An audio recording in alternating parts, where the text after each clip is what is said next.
अस्सलाम वालेकुम, खुशामदीद Urdu IT tutor. इस ट्यूटोरियल के अंदर हम डिस्कस करेंगे अरेज के बारे में।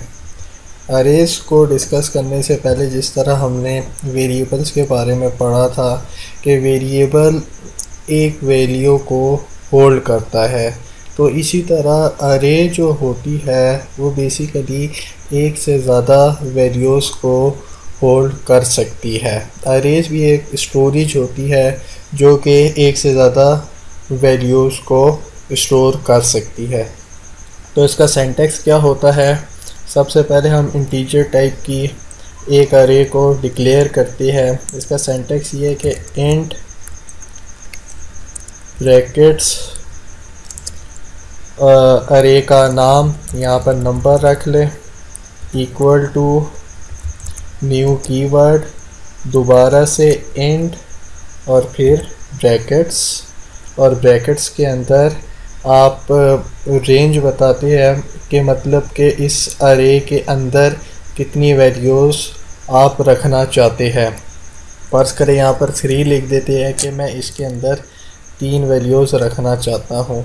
तो ये मैंने बेसिकली एक अरे डिक्लेयर की जिसकी डाटा टाइप इंट है और उसका नाम नंबर है, और ये चीज़ डिक्लेयर करती है कि मेमोरी में ये 3 वैल्यूज़ को होल्ड करने की जगह रखती है। तो अब वैल्यूज़ किस तरीके से असाइन की जाती है अरे को, उसके डिफरेंट तरीके हैं।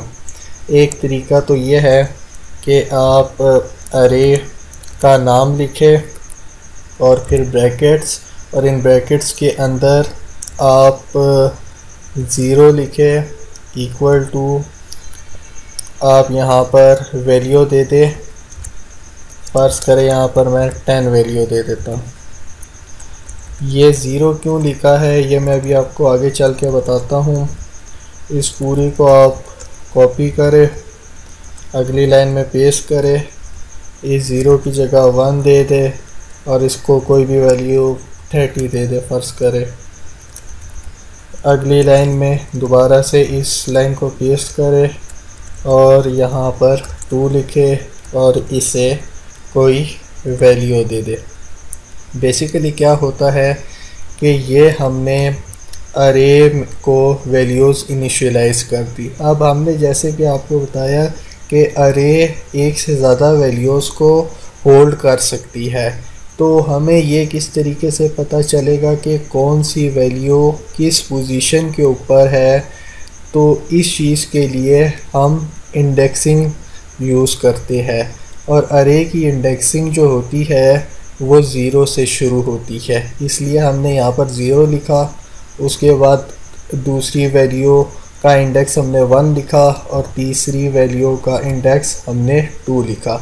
ये बता रहा है कि जो पहली वैल्यू है वो 0 इंडेक्स पे पड़ी होगी, दूसरी वैल्यू जो 30 है वो पहले इंडेक्स पे पड़ी होगी, और जो तीसरी वैल्यू है वो दूसरे इंडेक्स पे पड़ी होगी। आप इस तरीके से कर सकते हैं कि हमारे पास एक nth फॉर्म के अंदर कोई अरे है, तो वो जिस पोजीशन के ऊपर हमने वैल्यू देखनी होगी तो उस पोजीशन उसकी वो जो पोजीशन बनेगी n-1 बनेगी। फ़र्ज़ करें हमारे पास यहाँ पर n3 था, तो हमने देखना था कि हमारे पास दूसरे नंबर के ऊपर कौन सी वैल्यू पड़ी है। तो दूसरे नंबर में से n अगर हमारे पास 2 हुआ तो 2 - 1 हमारे पास जवाब आया 1, और n हमारे पास 3 है, 3 - 1 हमारे पास जवाब आया 2। तो अब फ़र्ज़ करें हमने वैल्यूज़ को डिस्प्ले कराना है, तो कंसोल डॉट राइट उसके अंदर हम लिखते हैं नंबर, और इसी तरीके से जौन सी पोजीशन वाली वैल्यू को हमने डिस्प्ले कराना है उसका इंडेक्स लिखेंगे। फर्स्ट करें यहाँ पर हमने सेकंड पोजीशन वाली वैल्यू को डिस्प्ले कराना है, तो उसका इंडेक्स 1 लिखा और यहाँ पर डॉट टू स्ट्रिंग क्यों, क्योंकि ये इंटीजर टाइप है और इंटीजर टाइप को स्ट्रिंग में कन्वर्ट किया और उसके बाद हम डिस्प्ले कराएंगे। दो कंसोल डॉट रीड की। अब जब इसको मैं रन करूँगा तो वो कंसोल पे हमें 30 शो करेगा। ये जैसे कि आप देख सकते हैं कि उसने हमें 30 शो किया। इसको आप क्लोज कीजिए। अब ये तो था बेसिकली एक तरीका अरे को वैल्यूज़ असाइन करने का। अब दूसरा तरीका क्या है कि आप इसको रिमूव कीजिए। रिमूव करने के बाद आप बेसिकली यहाँ से इस 3 को भी हटा दीजिए और यहाँ पर कर्ली ब्रैकेट्स डालें और इस ब्रैकेट्स के अंदर आप दोबारा से वैल्यूज़ दे दें।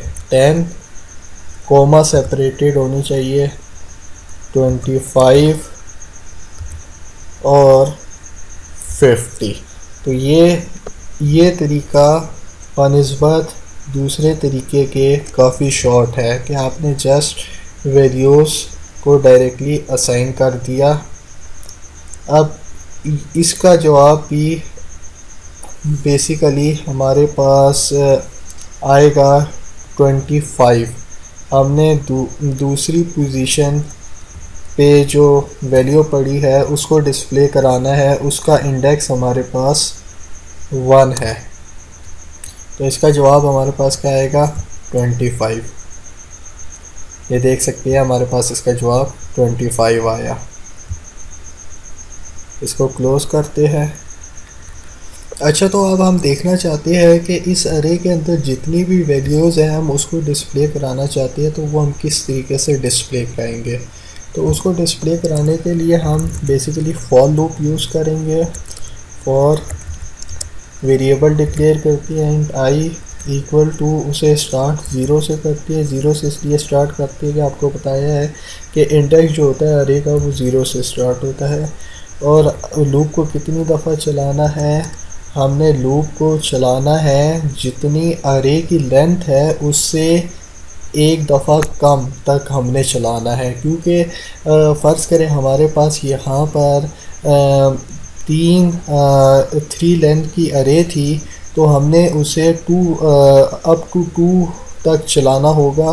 क्योंकि इसका इंडेक्स 0 से शुरू होता है, तो पहली पोजीशन 0, दूसरी पोजीशन 1 और तीसरी पोजीशन 2, तो 3 वैल्यूज़ हो जाती है। तो वो हमें किस तरीके से पता चलेगा कि एक अरे की लेंथ हमारे पास कितनी होगी, वो हमें इस तरीके से पता चलेगा कि अरे का हमने नाम लिखना है और डॉट लेंथ, इसकी लेंथ जो है ये चीज़ हमें बेसिकली नंबर डॉट लेंथ, ये इसकी प्रॉपर्टी है। प्रॉपर्टीज़ हम आगे जाके पढ़ेंगे प्रॉपर्टीज़ क्या होती है। बेसिकली नंबर डॉट लेंथ ये हमें उस अरे की जो लेंथ होगी उसे रिटर्न कर देगा। और आखिर में आई प्लस प्लस, और इसको आप ब्रैकेट्स के अंदर बंद कर दे। ब्रैकेट्स के अंदर बंद करने के बाद इस लाइन ऑफ कोड को इस ब्रैकेट्स के अंदर लिख दे, इस ब्रैकेट्स के अंदर लिख दे। वैसे अगर एक लाइन ऑफ कोड हो तो उसके लिए ब्रैकेट्स ज़रूरी नहीं होते। यहाँ पर आप ब्रैकेट्स डालें या ना डालें आपकी मर्ज़ी है। और बेसिकली आप इस 1 की जगह यहाँ पर आई डाल दें और इस राइट की जगह हम यूज़ करेंगे राइट लाइन का फंक्शन, क्योंकि हमने एक लाइन के अंदर राइट नहीं कराना, हमने अलग-अलग लाइन के अंदर राइट कराना है। तो बेसिकली ये फॉर लूप क्या करेगा कि 0 से स्टार्ट होगा और सबसे पहले आई चूँकि 0 होगा तो 0 इंडेक्स के ऊपर जो भी वैल्यू होगी अरे के अंदर उसको डिस्प्ले करा देगा। उसके बाद ये इधर जाएगा, एक इंक्रीमेंट होगा, फिर ये कंडीशन चेक करेगा। अभी हमारे पास जो लेंथ है वो 3 है और आई की वैल्यू हमारे पास 1 हो चुकी है। 1 हमारा 3 से स्मॉल है, तो ये दोबारा से इधर आ जाएगा। 1 पोजीशन पे जो वैल्यू होगी उसे डिस्प्ले करेगा। यहाँ पर जाके आई हमारे पास 2 हो जाएगा। 2 3 से स्मॉल है, तो दोबारा से लूप के अंदर आएगा और सेकंड पोजीशन मतलब कि थर्ड पोजीशन के ऊपर जिसका इंडेक्स 2 है, जो वैल्यू पड़ी है उसे डिस्प्ले करेगा और यहाँ पर आई प्लस प्लस करेगा। तो अब हमारे पास आई 3 हो चुका है और 3 इज़ नॉट स्मॉलर दैन 3, तो कंडीशन फॉल्स होगी, तो वो लूप से बाहर आके इसे एग्जीक्यूट करेगा। तो अब इसे आपको रन करके दिखाते हैं। ये देख सकते हैं कि आपके पास तीनों वैल्यूज़ अरे की आ गई, 10, 25 और 50। इसे क्रॉस करें। उम्मीद है आपको आज का ट्यूटोरियल पसंद आया होगा। आने वाले कुछ ट्यूटोरियल के अंदर भी हम अरेज को डिस्कस करेंगे। आने वाले ट्यूटोरियल्स के लिए खुदा हाफिज़।